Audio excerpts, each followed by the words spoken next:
I'm joined now by Fengming Cui. She's the director of the China program at the Harvard Law School Project on Disability. Welcome to the show. Thank you for having me. Well, China began marking Day for Helping the Disabled in 1991, and we saw a few examples in our story, but really, what has changed since then?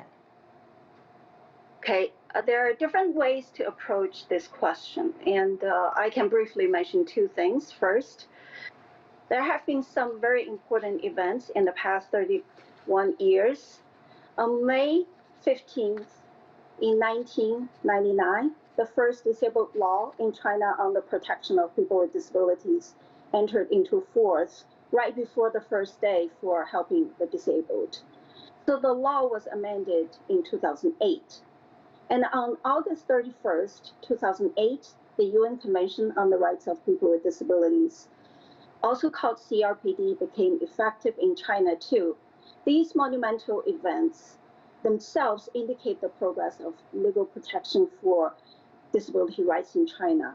Second, with regard to disability awareness, if we look at the themes of China Disability Day each year in the past 31 years, we can see a transition of views from caring, helping, and loving people with disabilities to promoting the development of people with disabilities through poverty alleviation and rights protection.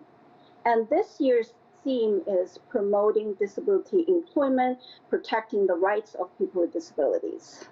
So we're seeing some of the changes that have taken place. What about for the families of these people? Has anything changed for them, support for the families?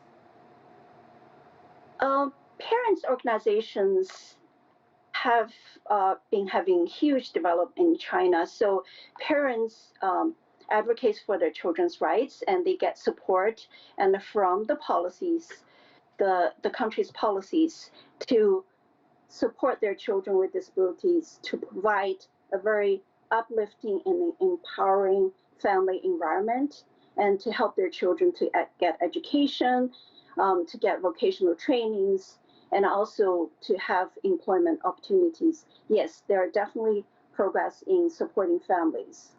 Would you say perceptions of people with disabilities are changing in China? Have attitudes changed? Perception of persons with disabilities is related to how society defines disability and those who have disabilities. The preamble of CRPD, paragraph 5, asks the states to recognize disability as an evolving concept that results from the interaction between persons with impairments and attitudinal and environmental barriers that hinder their full and effective participation in society on an equal basis with others. So in the past 31 years, public awareness of what constitutes disability and where barriers are located have been changing towards this type of social and rights perspectives. Media, including the main media in China, has used the term of disability to reflect disabling environment and attitude in an equal participation process. We saw that Beijing recently hosted the Winter Paralympics. Do you think that will go a long way in affecting change? Yes, the game itself was a very important opportunity to promote awareness of capacities and contributions of people with disabilities. So equally important is how media portray athletes with disabilities during a game. In the past, similar games and the media reports focused more on the inspirational aspects of athletes with disabilities, but the Winter Paralympics and the media reports indicate the rights of people with disabilities in sports and help raising awareness of diversity and different ability. All right, Fengming Cui, we appreciate your insight. Thank you so much for joining us from Boston.